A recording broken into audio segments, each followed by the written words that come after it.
गजाननं भूतगणादिसेवितं कपित्थजम्बूफलचारुभक्षणं उमासुतं शोकविनाशकारकं नमामि विघ्नेश्वरपादपङ्कजं वसुदेवसुतं देवं कंसचाणूरमर्दनं देवकी परमानन्दं कृष्णं वन्दे जगद्गुरुं गुरुर्ब्रह्मा गुरुर्विष्णुः गुरुर्देवो महेश्वरः गुरुसाक्षात् परब्रह्म तस्मै श्रीगुरवे नमः।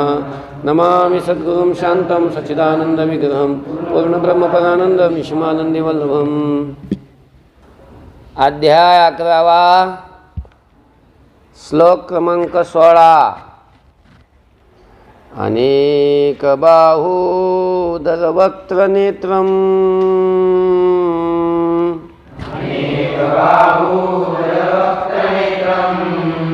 पश्यामि त्वां सर्वतोऽनन्तरूपम् नन्तन्न मध्यन्न पुनस्तवादिम्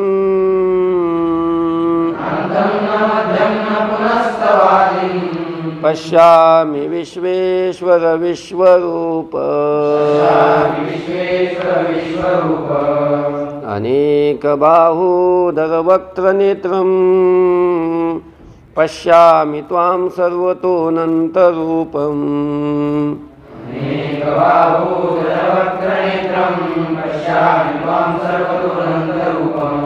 नन्तन्न मध्यन्न पुनस्तवादिम् पश्यामि विश्वेश्वर विश्वरूप।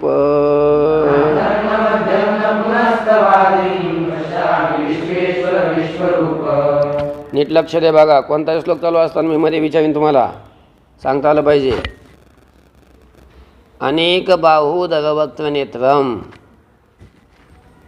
पश्यामि त्वां सर्वतः अनन्तरूपं न अन्तं न मध्यं न पुनः तव आदिं पश्यामि विश्वेश्वर विश्वरूप.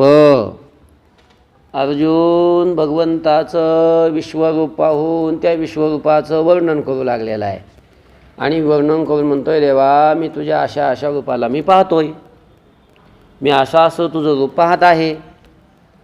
कसं रूप पाहतोय? पश्यामी म्हणजे पाहतो. कसं?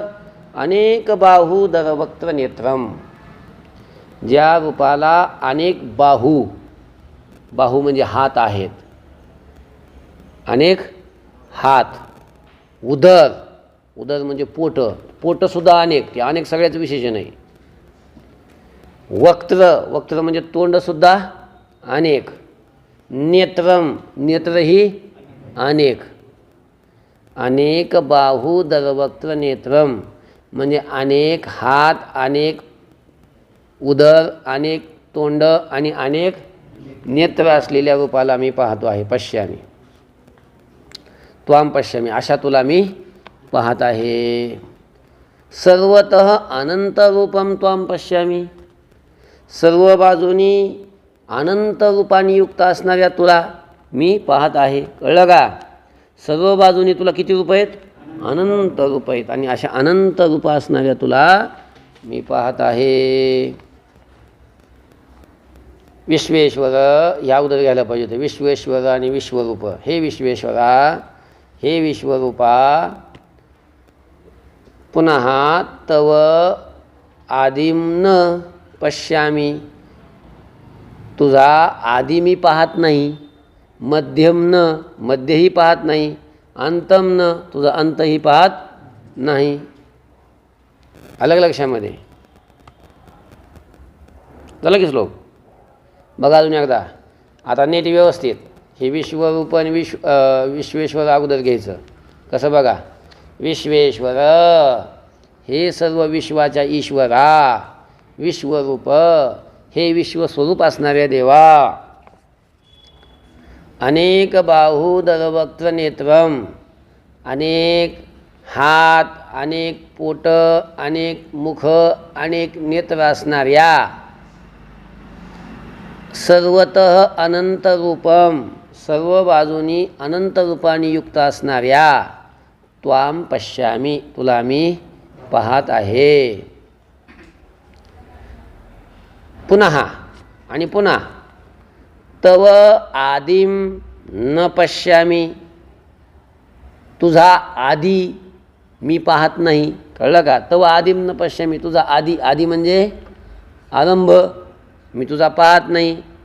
मध्यम न, तुझा मध्यही पाहत नाही. आणि अंतम न, आणि तुझा अंतही मी पाहत नाही. तुझा आधी पाहत नाही, मध्य पाहत नाही, अंत पाहत नाही. तुझा आरंभ नेमका कुठून झाला आहे ते बी दिसत नाही.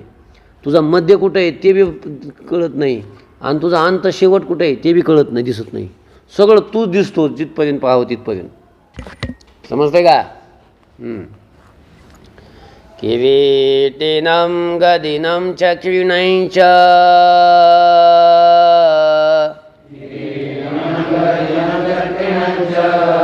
तेजो राशिं सर्वतो दीप्तिमन्तं पश्यामि त्वां दुर्निरीक्षं समन्ताद्.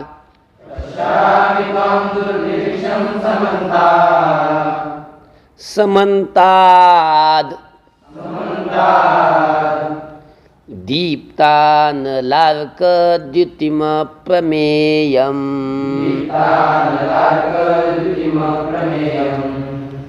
किरीटिनं गदिनं चक्रिणं च तेजो राशिं सर्वतो दीप्तिमन्तम्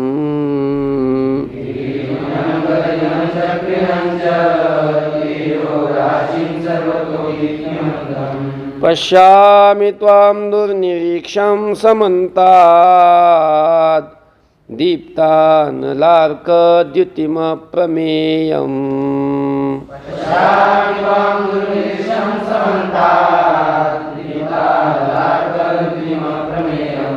किरीटिनं गदिनं चक्रिणं च तेजो राशिं सर्वतः दीप्तिमन्तं पश्यामि त्वां दुर्निरीक्षं समन्तात् दीप्तानलार्कद्युतिम्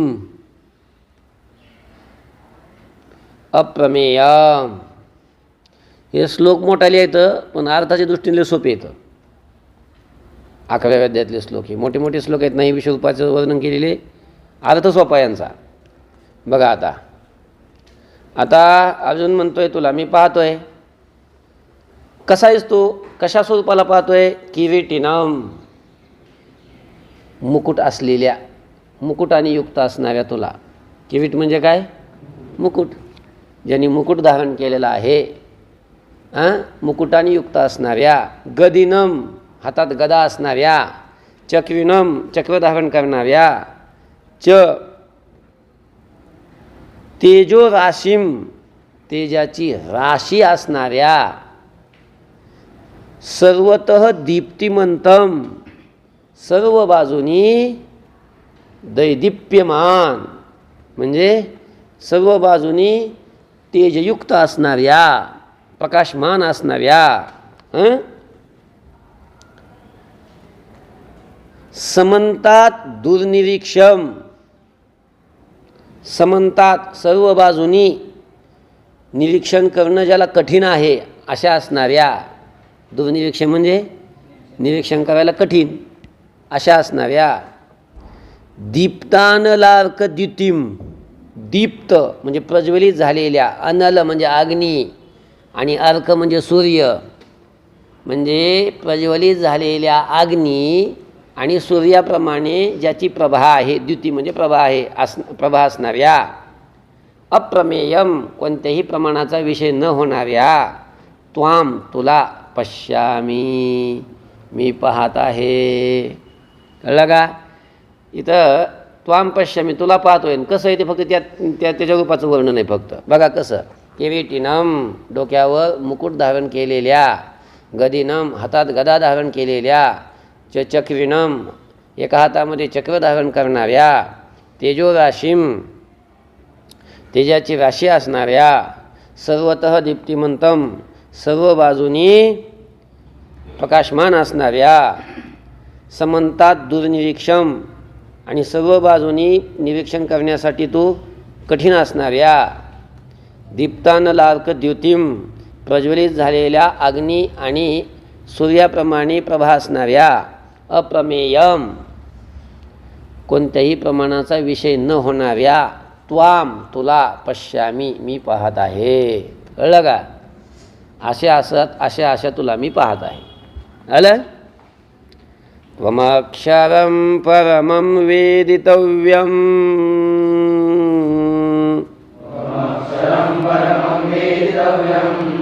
त्वमस्य विश्वस्य परं निधानम् त्वमव्ययः शाश्वतधर्मगोप्ता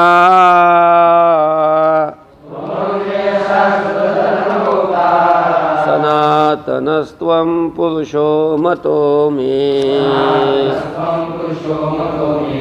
त्वमक्षरं परमं वेदितव्यं त्वमस्य विश्वस्य परन्निधानम्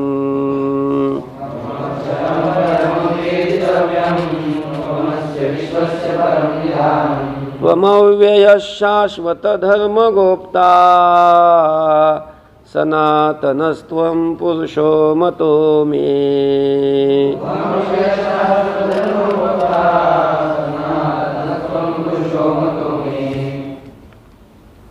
त्वम् अक्षरं परमं वेदितव्यं त्वम् अस्य विश्वस्य परं निधानं त्वम् अव्ययः शाश्वतधर्मगोप्ता सनातनः त्वं पुरुषः मतः मे. आला का पदच्छेद? बघा आता, त्वं परमं अक्षरम. अर्जुन त्या विश्वरूपाशी बोलतोय, त्या विश्वरूपाला म्हणतोय की देवा तू परमाक्षर तत्व आहेस. अक्षर म्हणजे अविनाशी, न क्षरणारं न नष्ट होणारं असं तत्व आहेस तू. परमाक्षर तू आहेस. त्वं परमं अक्षरम, तू परम अक्षर आहेस म्हणजे परम अविनाशी आहेस. आलं? वेदितव्यम, तू जाणण्याला योग्य आहेस. त्वम अस्य विश्वस्य परम निधानम, तू या विश्वाचं परम निधान आहेस म्हणजे आश्रय आहेस. निधान म्हणजे काय? आश्रय. तू या विश्वाला परम आश्रय आहेस. कळलं का? त्वम अव्ययः, तू अव्यय आहेस म्हणजे निर्विकार आहेस, अविकारी आहेस. शाश्वत धर्मगोप्ता, शाश्वत असणारा जो धर्म, त्या शाश्वत धर्माचा गोप्ता म्हणजे रक्षक आहेस. काय? रक्षण करणारा तू आहेस. सनातन धर्माचा रक्षक तू आहेस. त्वं सनातनः पुरुषः, तू सनातन पुरुष आहेस. मे मतः, असं माझं मत आहे असं अर्जुन म्हणतो. कळलं? ते विश्वरूप बघून अर्जुनाला त्याचा महिमा लक्षात आला आणि आता असं वर्णन करतोय त्याचं. त्वं परमं अक्षरम, तू परम अक्षर आहेस म्हणजे परम अविनाशी आहेस. वेदितव्यम, जाणण्याला योग्य आहेस. त्वम अस्य विश्वस्य परम निधानम, तू या विश्वाचं परम निधान आहेस म्हणजे परम आश्रय आहेस. त्वम अव्ययः, तू अव्यय आहेस म्हणजे अविकारी आहेस. शाश्वत धर्मगोप्ता, शाश्वत धर्माचा रक्षक आहेस. त्वम सनातनः पुरुषः, तू सनातन पुरुष आहेस. मे मतः, असं माझं मत आहे. आलं? अनादिमध्यांतमनंतवीर्य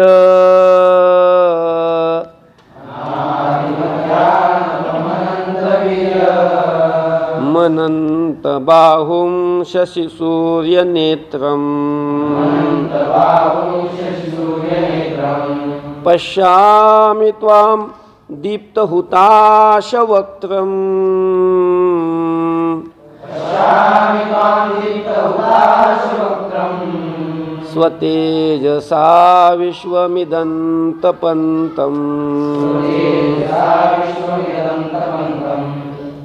अनादिमध्यान्तमनन्तवीर्य मनन्तबाहुं शशिसूर्यनेत्रम्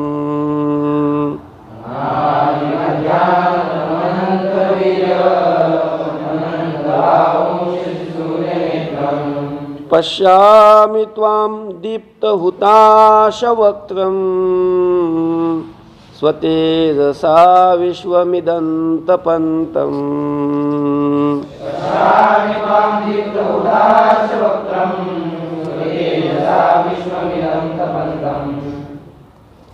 अनादि मध्यांतम इथपर्यंत घ्यायचं. अनादि मध्यांतम अनंतवीर्यम अनंतबाहुं शशिसूर्यनेत्रं पश्यामि त्वां दीप्तहुताशवक्त्रं स्वतेजसा विश्वम इदम तपंतम. आलं का? पदच्छेद आला का? नीट लक्ष द्या. अर्जुन म्हणतोय देवा मी तुला पाहत आहे, मी तुला पाहतो. तुझ्या कशा स्वरूपाला मी पाहतो त्या स्वरूपाचं वर्णन करतोय. अनादि मध्यांतम. अनादि म्हणजे ज्याला आदी नाही, म्हणजे आदी मध्य अंत ज्याला नाही. अनादि मध्यांतम. आदी मध्य आणि अंत, आरंभ मध्य आणि शेवट ज्याला नाही अशा तुला मी पाहतोय. अनादि मध्यांतम म्हणजे ज्याला आदी मध्य आणि अंत नाही अशा तुझ्या स्वरूपाला. अजून अनंत वीर्यम. वीर्य म्हणजे बल. वीर्य म्हणजे काय? बल. आणि ते वीर्यसुद्धा कसं? अनंतम म्हणजे ज्याला अंत नाही, ज्याच्या वीर्याला ज्याच्या बलाला काय नाही? अंत नाही. अनंत ज्याचं बल आहे अशा तुला. अजून अनंत बाहुम. ज्याचे बाहूसुद्धा कसे आहेत? अनंत आहेत. बाहू म्हणजे हात. अनंत बाहू असणाऱ्या शशिसूर्य नेत्रम. शशी म्हणजे चंद्र आणि सूर्य. चंद्र आणि सूर्य ज्याचे नेत्र आहेत, चंद्र आणि सूर्य हे ज्याचे नेत्र आहेत अशा त्वाम तुला मी पाहत आहे. दीप्त हुताश वक्त्रम.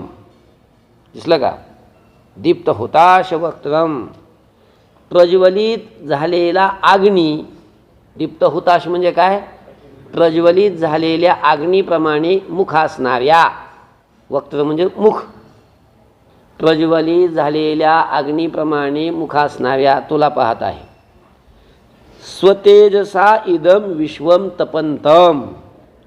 स्वतःच्या तेजानी इदम विश्वम या विश्वाला तपंतम तप्त करणाऱ्या त्वाम पश्यामी तुला पाहत आहे.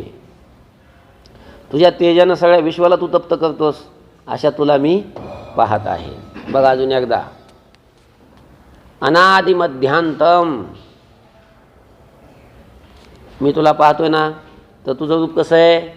अनादि मध्यांतम. ज्याला आदी मध्य आणि अंत नाही अशा, आदी मध्य आणि अंत नसणाऱ्या तुला. अनंत वीर्यम. ज्याचं वीर्य अनंत आहे म्हणजे ज्याच्या वीर्याला अंत नाही अशा तुला. अनंत बाहुम. अनंत हात असणाऱ्या शशिसूर्य नेत्रम. शशी आणि सूर्य ज्याचे नेत्र आहेत अशा तुला. दीप्त हुताश वक्त्रम. प्रज्वलित झालेल्या अग्नीप्रमाणे मुख असणाऱ्या. स्वतेजसा इदम विश्वम तपंतम.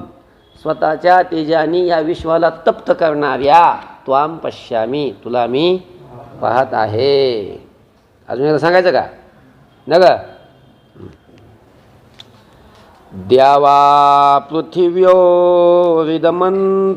हि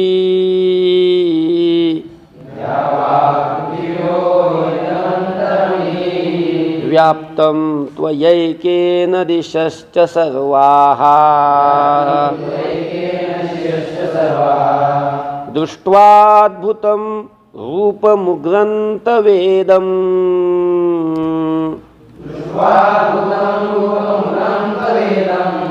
लोकत्रयं प्रव्यथितं महात्मन् द्यावा पृथिव्योरिदमन्तरं हि व्याप्तं त्वयैकेन दिशश्च सर्वाः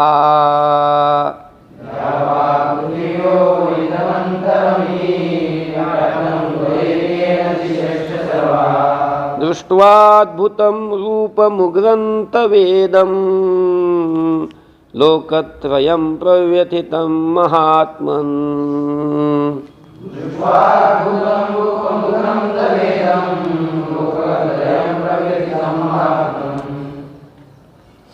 देवा पृथिव्योः इदम् अन्तरं हि व्याप्तं त्वया एकेन दिशः च सर्वाः दृष्ट्वा अद्भुतं रूपम उग्रम तव इदं लोकत्रयं प्रव्यथितं महात्मन. आला का पदच्छेद? बघा आता अगोदर ही घ्यायचं. ही दिसलं का? ही कारण की द्यावा पृथिव्योः देव देव देव म्हणजे स्वर्ग आकाश.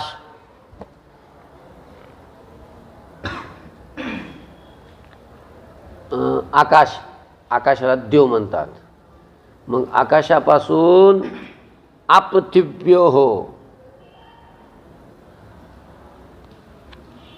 द्यावा पृथिव्योः म्हणजे आकाशापासून ते पृथ्वीपर्यंत. इदम अंतरम हे जे अंतर आहे आकाशापासून ते पृथ्वीपर्यंत असणारं देव म्हणजे स्वर्ग.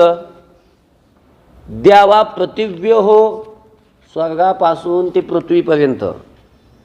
इदम अंतरम हे जे अंतर आहे म्हणजे मधली मधली जी जागा आहे हे सगळं जे अवकाश आहे हे सगळं त्वया एकेन व्याप्तम हे तुझ्या एकट्यानेच सगळं व्यापलेलं आहे. तूच सगळं ते व्यापलेलं आहे. स्वर्गापासून पृथ्वीपर्यंत असणारं सगळं हे अंतर हे सगळं त्वया एकेन व्याप्तम तूच एकट्याने काय केलं ते सगळं व्यापलेलं आहे.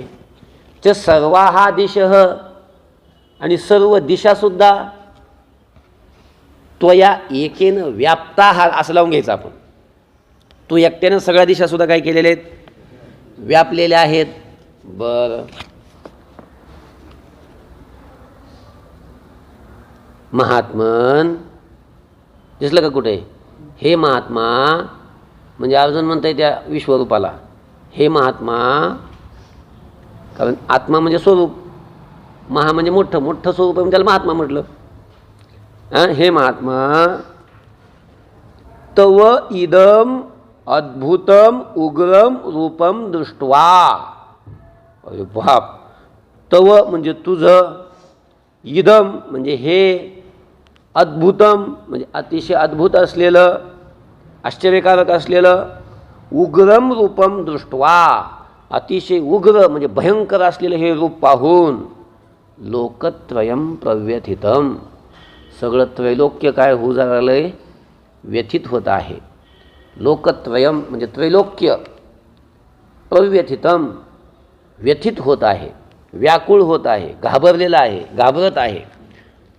खरं आहे अशी भानगडे. त्रैलोक्याला ते रूप दिसतंयच कुठं? दिसतंय का ते? ते दिसाय कुणाला लागलंय? अर्जुनाला. आणि आता ते भयंकर रूप दिसायला लागले आणि ते भयंकर रूप दिसत असल्यामुळं अर्जुनच घाबरलाय आणि अर्जुनच घाबरून म्हणते सगळं त्रैलोक्य घाबरलंय. अशी भानगड आहे ती. बघा अजून एकदा सांगतो श्लोक.